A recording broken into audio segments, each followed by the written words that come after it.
Nós estamos voltando para mais um bloco do nosso programa e na semana passada vocês acompanharam o nosso bate-papo no estúdio com o professor Daryl Champlin falando sobre sonhos. O Daryl, que há mais de 30 anos estuda esse universo tão curioso dos sonhos. Nesta semana nós continuamos esse nosso bate-papo e falamos, entre outras coisas, sobre um aplicativo que está realmente fazendo muito sucesso. Mais de 500 mil pessoas já baixaram o aplicativo que tem a proposta de direcionar o seu sonho. Vamos ver. Tem um aplicativo que foi lançado, já foi baixado por mais de 500 mil pessoas, mais de meio milhão de pessoas, né? Chamado Dream on App, né? Que seria sonhando através do aplicativo, que ele, através dos recursos do próprio aparelho celular, ele observa, ele detecta o momento em que a pessoa entra no momento REM, não é esse? Que é o momento em que, durante o sono, a pessoa tem os sonhos, né? E ele estimula, né? Fica programado para estimular, para que a pessoa direcione o seu sonho. Por exemplo, você quer sonhar com praia, você coloca ali o barulho de mar e tal. Se você quer sonhar com, enfim, com canto de pássaros, você coloca isso. É comprovado cientificamente que isso realmente induz, direciona o sonho? Chama-se sonho lúcido isso daí. É? Você sonhar com uma coisa e poder dar andamento a ela. Existe maquinário que é feito em forma de óculos. Por que você não desenvolveu esse aplicativo antes do... Me parece que foi o inglês que desenvolveu. Eu não sei quem desenvolveu, mas são vários agora, né? Tem um que é um óculos que emite luzes de cores diferentes quando percebe que você começa a ter sonhos. Porque tem um detector, deve ser infravermelho, que fica jogando ondas nos seus olhos e quando começa aquele movimento ele começa a registrar. Serve para mostrar como é que funcionam as ondas cerebrais, serve para mostrar quantas vezes por noite você de fato entra no ciclo dos sonhos, que normalmente é 4 a 6, tal, e serve para mostrar de que forma que andou as suas ondas. Agora, tem um estímulo elétrico que é lançado em você que ajuda você de fato a direcionar. Eu costumava dizer que terapeuticamente isso não tem grandes valores, mas essa é uma nova descoberta científica. O que ficou determinado é que a partir do momento que você consegue detectar um problema nos seus sonhos, um pesadelo, por exemplo, e você toma consciência dele, você consegue direcionar para a solução. E se você consegue direcionar para a solução, você está fazendo um bem danado para a sua saúde. Porque você resolve nos seus sonhos um conflito que você tem na vida desperta. Porque muitas vezes um pesadelo pode estar prejudicando, inclusive, o descanso que você tem durante a noite. Nossa, a coisa mais real de todas é um pesadelo. Isso daí você vai acordar no outro dia mais cansado que você foi dormir. E aí... Mas, se esse pesadelo tem origem num problema emocional, num problema psiquiátrico, num problema financeiro e tal, e você percebe qual que é a solução através de um sonho, na vida desperta, esse problema vai diminuir enormemente. Agora, voltando a falar desse aplicativo, do Dream on App, qual é a utilidade para isso? Para que a pessoa tenha um sonho mais tranquilo, mais feliz? Eu acho que serve para atrair a sua atenção para um problema que você está tendo durante o sono. Serve para você começar a analisar como é que você está conduzindo a sua vida. Zero? Muito. Qualquer coisa que te ajude a lidar com um problema seu, dormindo ou acordado, vai te promover um bem-estar maior, vai reduzir seu nível de ansiedade e de estresse. E hoje... o mal, e não tem mais grandes discussões sobre isso, são 3 grandes doenças hoje que afetam a humanidade.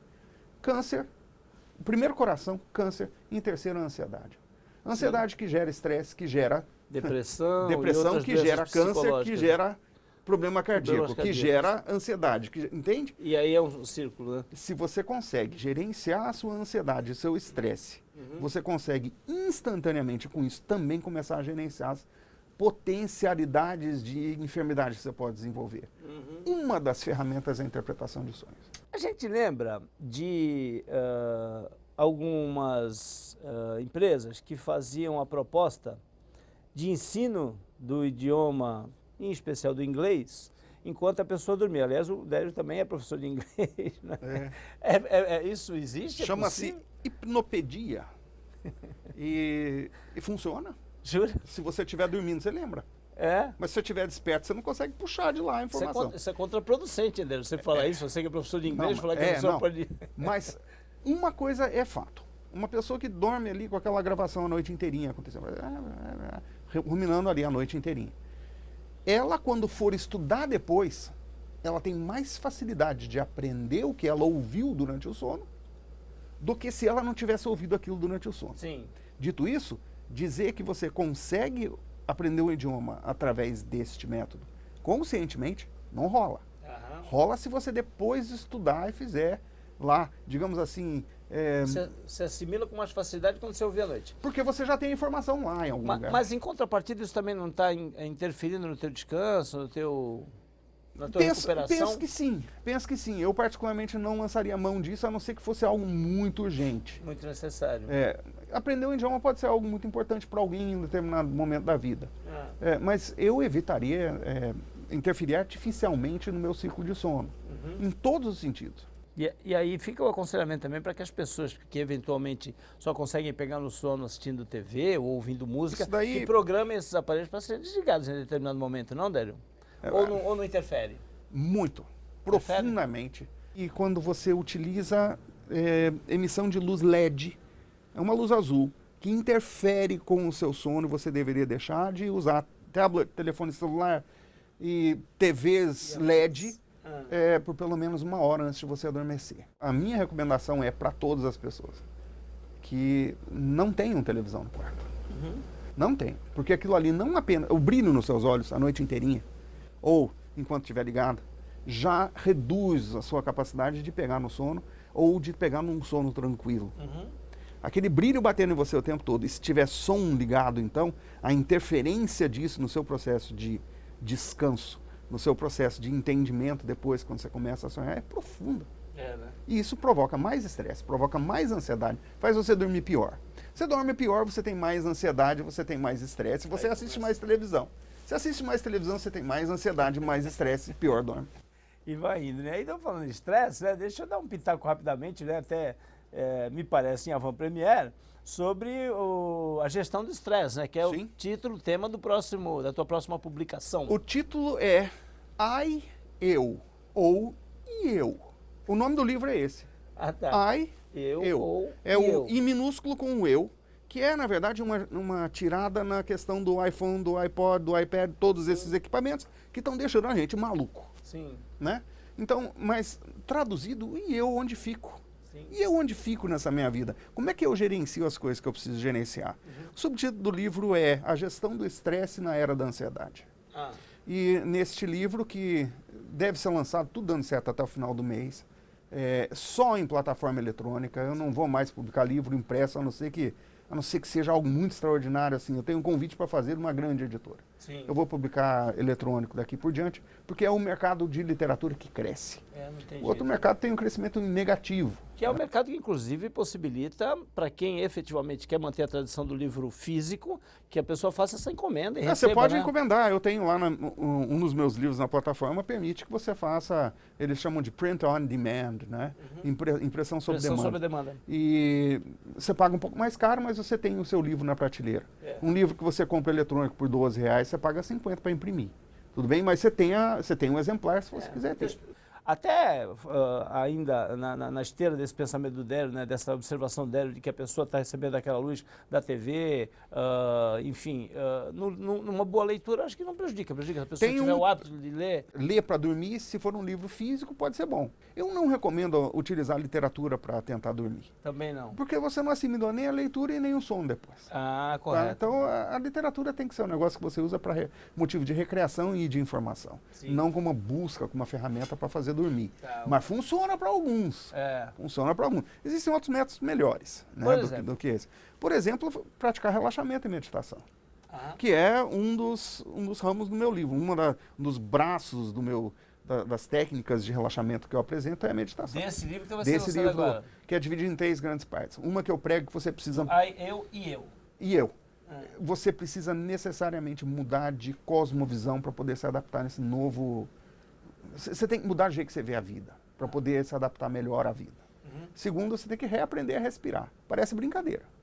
Mas reaprender a respirar, e respirar adequadamente, uma respiração que se chama respiração abdominal, permite que você irrigue melhor o seu corpo com oxigênio, melhora a circulação, melhora o trato intestinal, melhora o sistema intestinal, enfim. O fato é que o ser humano, ele é imediatista e a gente observa cada vez um número maior de pessoas recorrendo aos remédios para dormir. Sem dúvida, lógico. Né? Enquanto você aos ansiolíticos. Enquanto você tem à disposição gratuitamente esses outros métodos. A maior parte de nós respira aqui em cima, quando você deveria respirar no umbigo. Respirar aqui em cima não traz para dentro da gente o oxigênio suficiente para a gente irrigar bem o nosso sistema, portanto não ajuda a relaxar.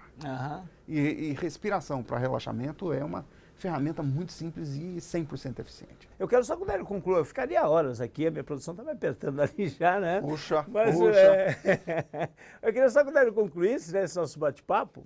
Antes de falar onde estão, onde as pessoas podem encontrar as suas publicações, eu queria que você concluísse com alguma história inusitada de sonho que você tenha, né, ao longo desses mais de 30 anos que você estuda, que tenha te chamado a atenção. O mais recente, eu poderia narrar novamente o meu encontro com a minha mulher, dos muitos anos que eu sonhei com ela, encontrei numa estação de metrô. Ela disse que eu sempre conto a versão abreviada disso, e que ela conta a versão completa, embora na verdade a história seja minha, né? Então, mas ela conta a versão completa. Agora as pessoas ficaram curiosas. Quem não, né, quem ainda não teve conhecimento, não teve contato aí com essa história real da vida do Délio, né? Conta pra gente, você sonhava com a figura física dela, mas nunca tinha visto na Eu tua sonhei vida. com ela, que eu tirava de uma festa nos Estados Unidos, eu tirava de uma festa, abraçava e sentia a ponta dos cabelos dela úmidos, né? E por 12 anos e meio estudei isso. Eu fui para pós-graduação por causa disso, tentar entender esse sonho. Olha que bem que ela te fez antes de nunca você deu certo. Conhecê-la. Pois é, tá vendo?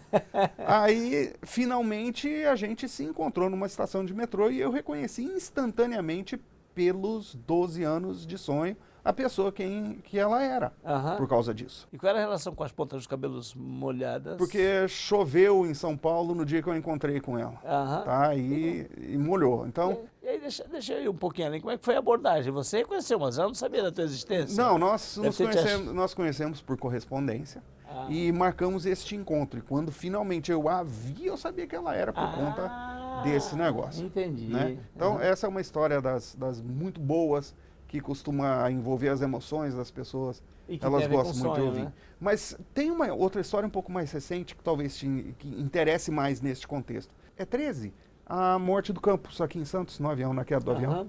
É dia 13, eu acho, 13, né? Que faz 13 de agosto, eu acho que foi o dia da queda do avião. Da queda do avião do Eduardo Campos. Eu recebi 25 relatos absolutamente confiáveis de pessoas que anteveram a queda daquele avião. Um deles narrou com uma precisão absurda em detalhes, até mesmo a rota que o avião seguiu para cair. E quando ele me contou essa narrativa, antes de os jornais começarem a entender de que forma que aquele avião tinha caído. Então ele não poderia ter esse conhecimento. E para piorar, esse sonho ele teve 7 ou 8 anos antes da queda. Nossa. Ele me descreveu nos menores detalhes como isso aconteceu. E ele lembrou do sonho de 7, 8 Quando aconteceu a queda, ele falou, despertou. Tá aí, porque ele mora no Canal 3 e do topo do prédio dele teria sido possível de observar a rota do avião, né? E no sonho dele, ele estava na janela do apartamento dele observando esse movimento.